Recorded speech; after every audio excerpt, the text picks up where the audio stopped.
The night was hot and overcast, the sky red-rimmed with the lingering sunset of midsummer.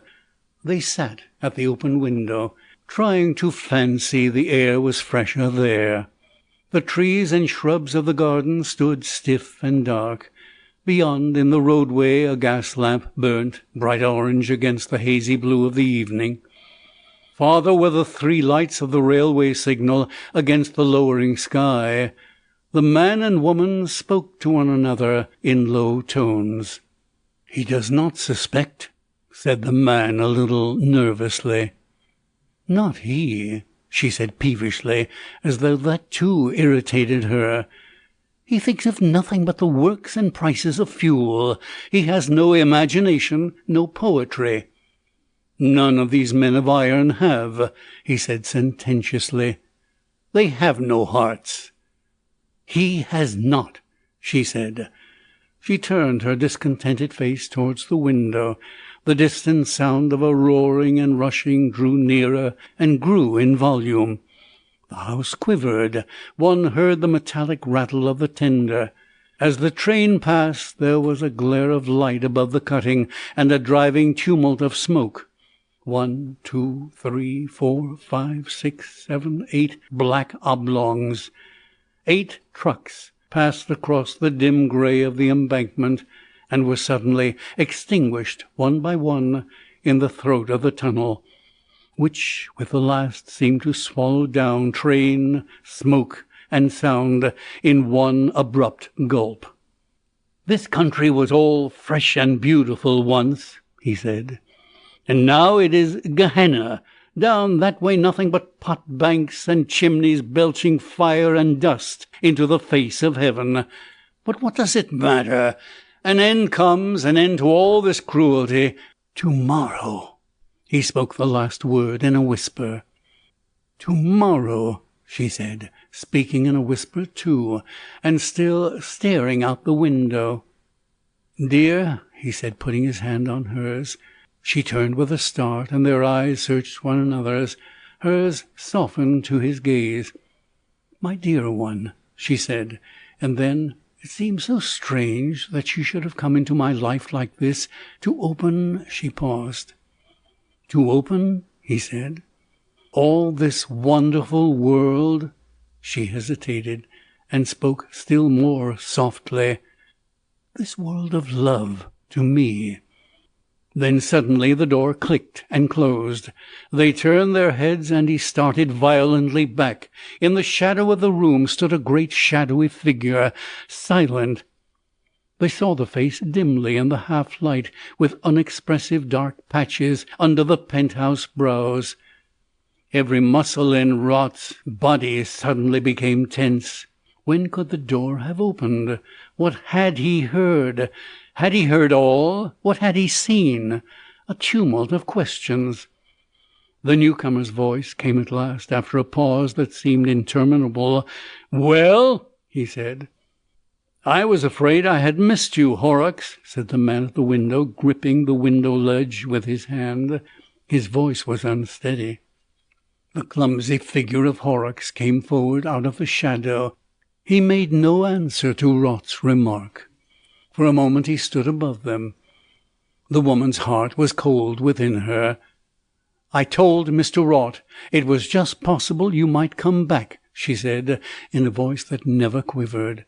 Horrocks, still silent, sat down abruptly in the chair by her little work table. His big hands were clenched. One saw now the fire of his eyes under the shadow of his brows. He was trying to get his breath. His eyes went from the woman he had trusted to the friend he had trusted, and then back to the woman. By this time, and for the moment, all three half understood one another, yet none dared to say a word to ease the pent-up things that choked them. It was the husband's voice that broke the silence at last. "You wanted to see me?" he said to Rot. Rot started as he spoke. "I came to see you," he said, resolved to lie to the last. "Yes," said Horrocks. "You promised," said Rot, "to show me some fine effects of moonlight and smoke."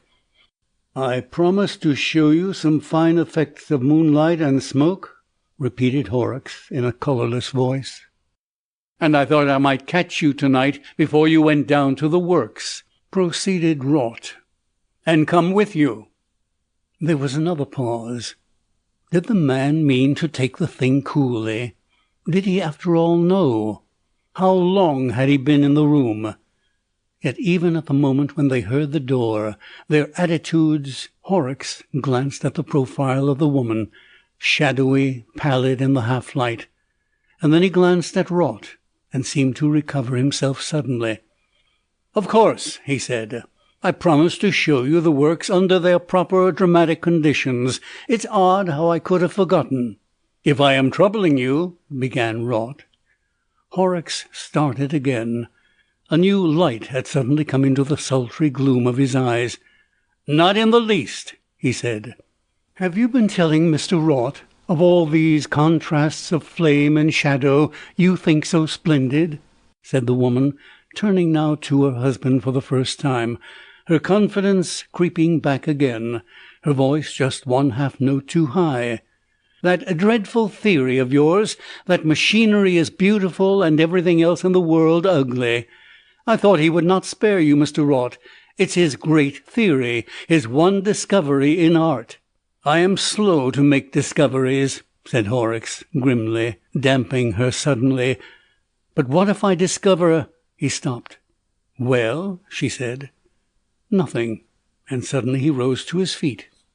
"I promised to show you the works," he said to Rot, and put his big clumsy hand on his friend's shoulder. "And you are ready to go?" "Quite," said Rot, and stood up also. There was another pause. Each of them peered through the indistinctness of the dusk at the other two.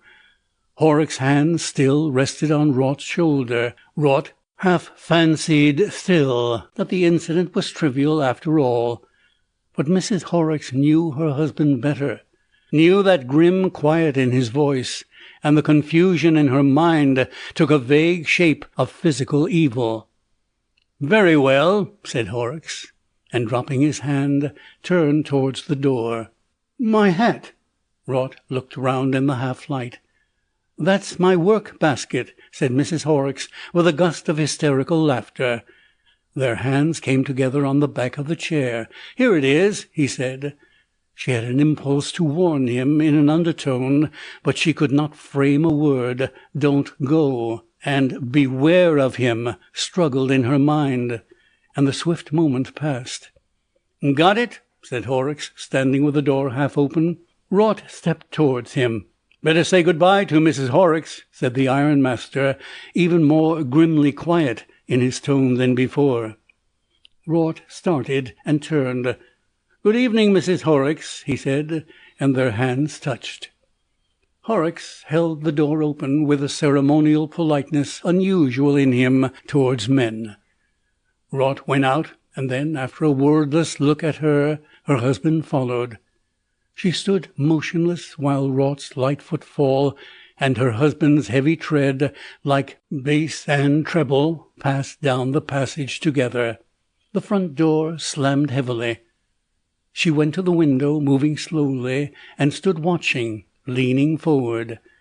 The two men appeared for a moment at the gateway in the road, passed under the street lamp, and were hidden by the black masses of the shrubbery. The lamplight fell for a moment on their faces, showing only unmeaning pale patches, telling nothing of what she still feared, and doubted, and craved vainly to know.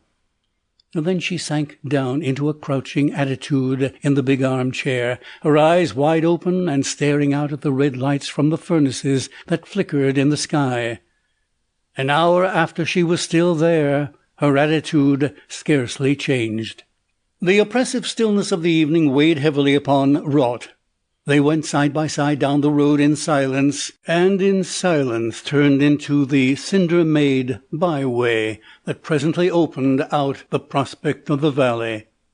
A blue haze, half dust, half mist, touched the long valley with mystery. Beyond were Hanley and Etruria, grey and dark masses, outlined thinly by the rare golden dots of the street lamps. and here and there a gaslit window, or the yellow glare of some late-working factory or crowded public house. Out of the masses, clear and slender against the evening sky, rose a multitude of tall chimneys, many of them reeking, a few smokeless during a season of play. Here and there a pallid patch and ghostly stunted beehive shapes showed the position of a pot-bank or a wheel. Black and sharp against the hot lower sky marked some colliery where they raised the iridescent coal of the place.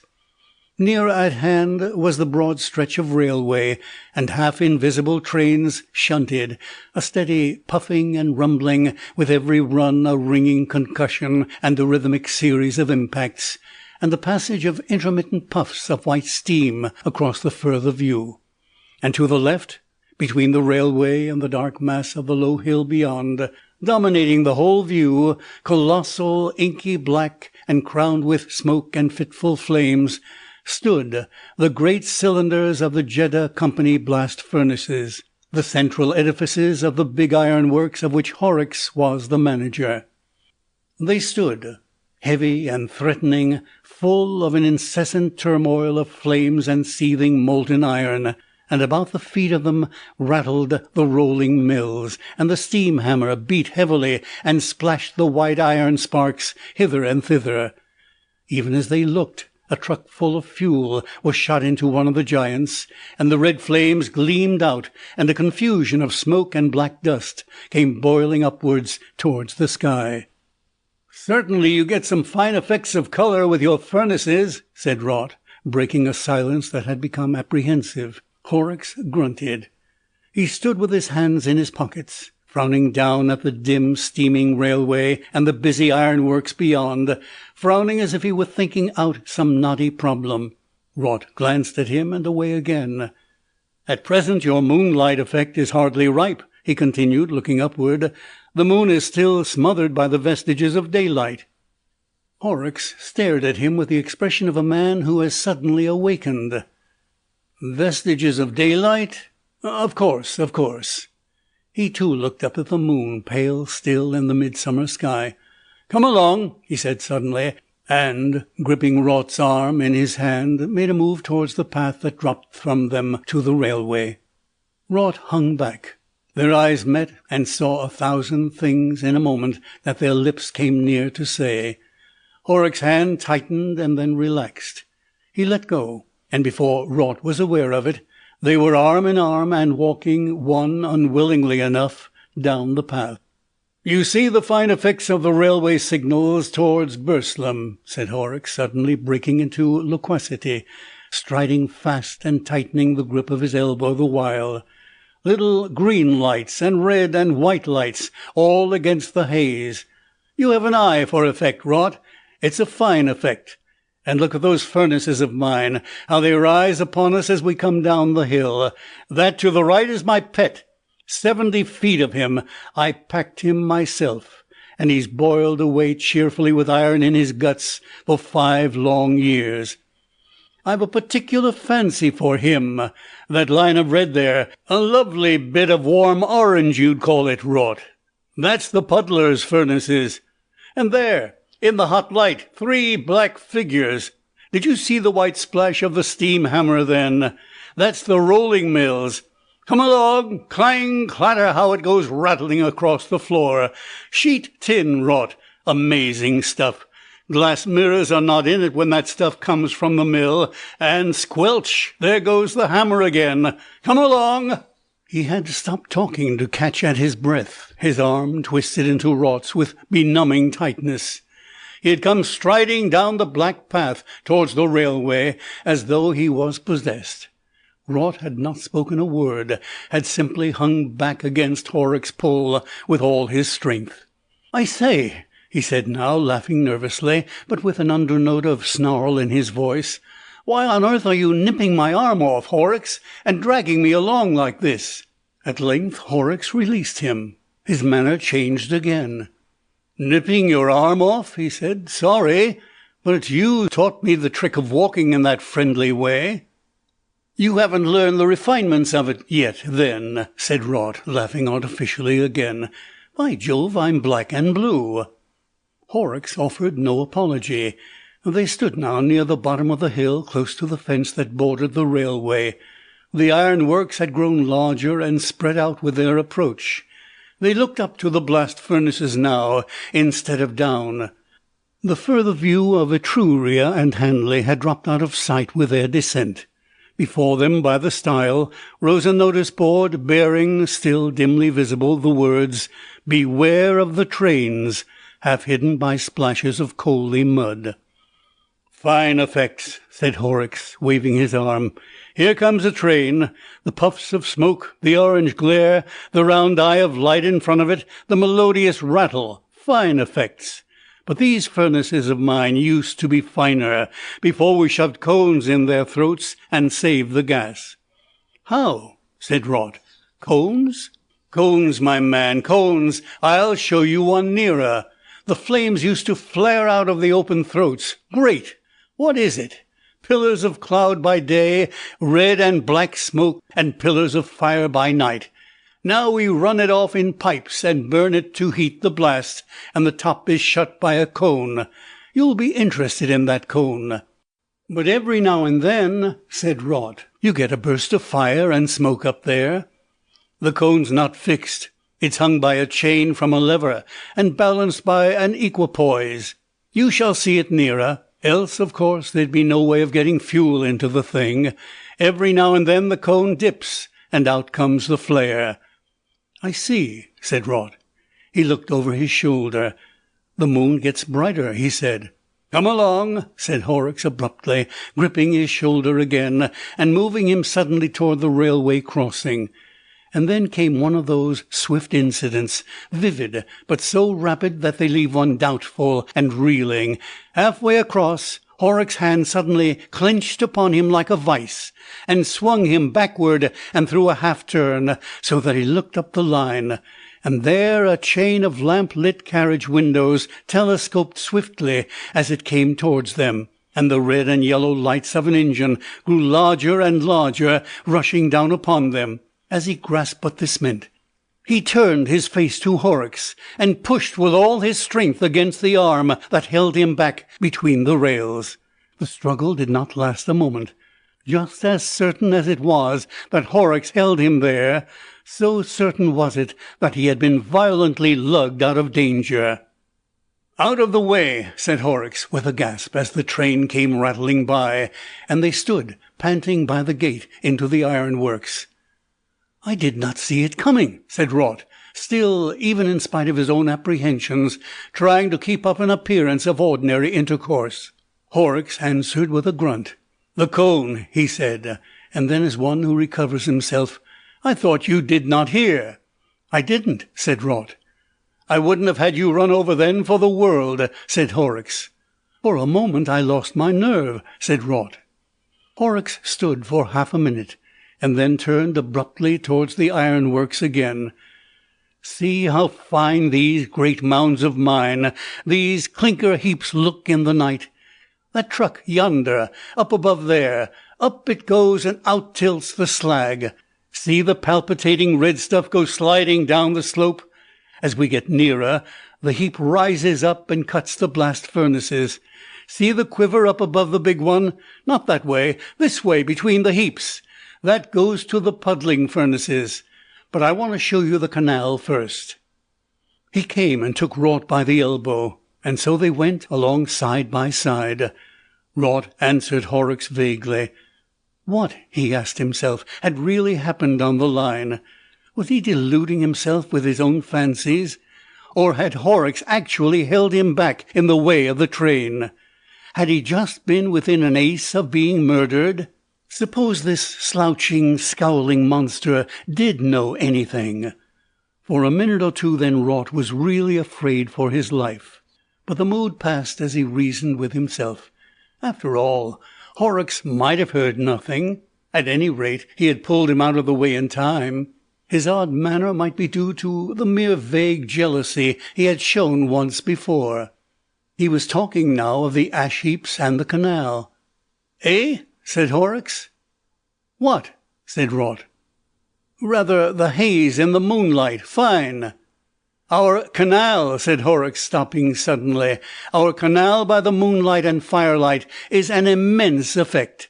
You've never seen it? Fancy that! You've spent too many of your evenings philandering up in Newcastle there. I tell you for real florid effects, but you shall see boiling water."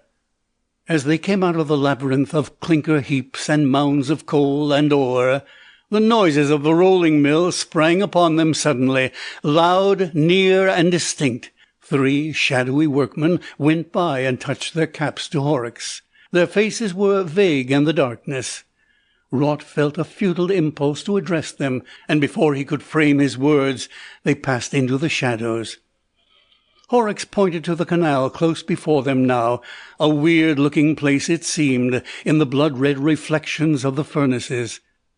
The hot water that cooled the tuyères came into it, some 50 yards up, a tumultuous, almost boiling affluent, and the steam rose up from the water in silent white wisps and streaks, wrapping damply about them. An incessant succession of ghosts coming up from the black and red eddies, a white uprising that made the head swim. The shining black tower of the larger blast furnace rose overhead out of the mist, and its tumultuous riot filled their ears.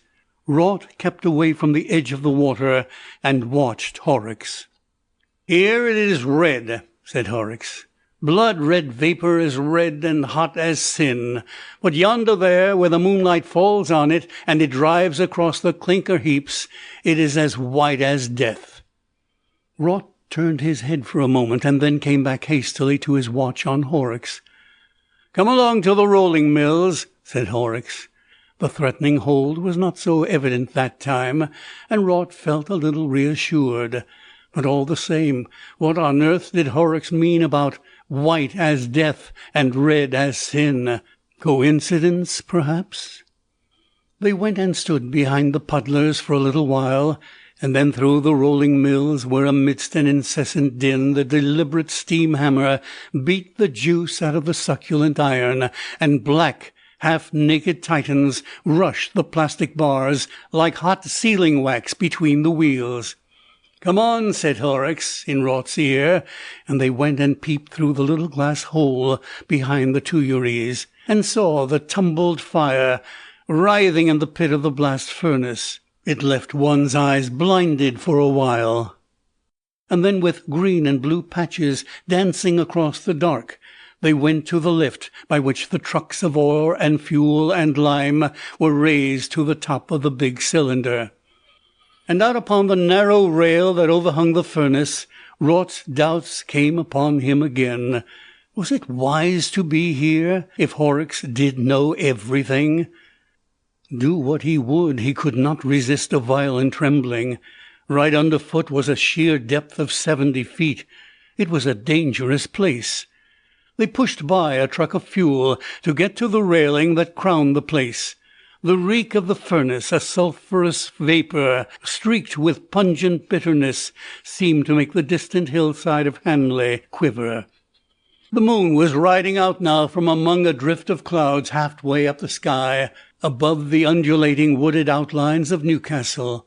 The steaming canal ran away from below them under an indistinct bridge, and vanished into the dim haze of the flat fields towards Burslem.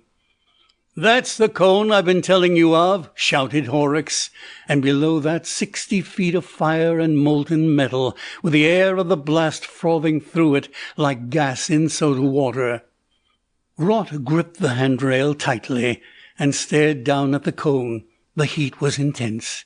The boiling of the iron and the tumult of the blast made a thunderous accompaniment to Horrocks' voice. But the thing had to be gone through now. Perhaps, after all... "In the middle!" bawled Horrocks. "Temperature near 1,000 degrees. If you were dropped into it, flash into flame like a pinch of gunpowder in a candle. Put your hand out. Feel the heat of his breath. Why, even up here I've seen the rainwater boiling off the trucks. And that cone there, it's a damn sight too hot for roasting cakes. The top side of it's 300 degrees. 300 degrees, said Raut. 300 centigrade, mind, said Horrocks. It will boil the blood out of you in no time. Eh? said Rot, and turned. Boil the blood out of you in... No, you don't. Let me go, screamed Rot. Let go my arm.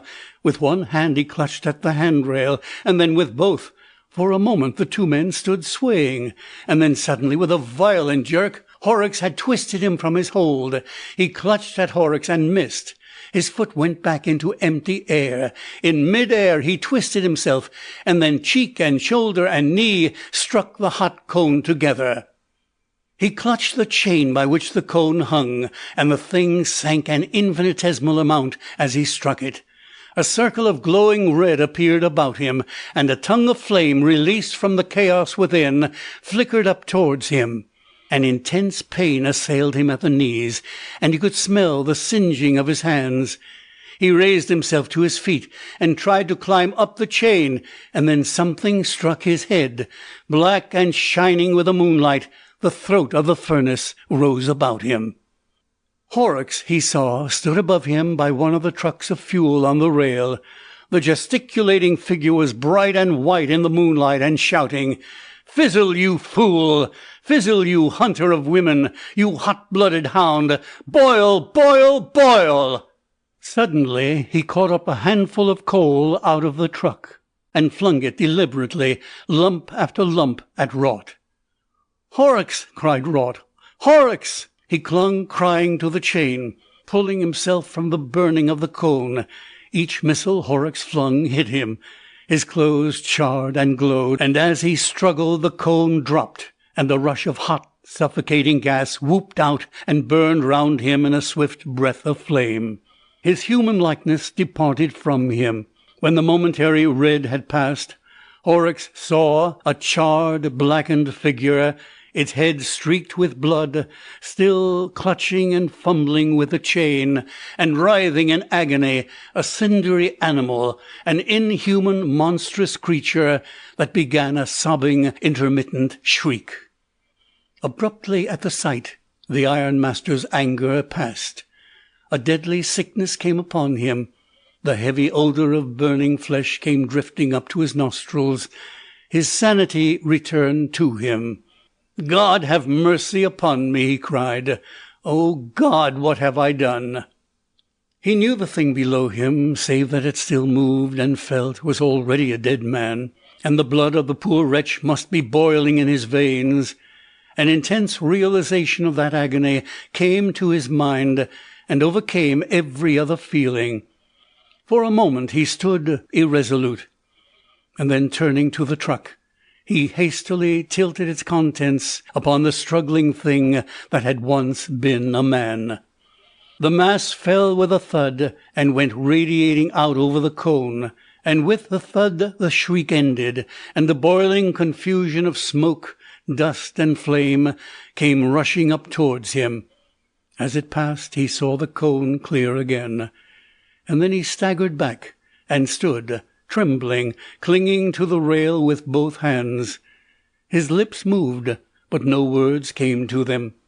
Down below was the sound of voices and running steps. The clangour of rolling in the shed ceased abruptly. End of The Cone by H. G. Wells.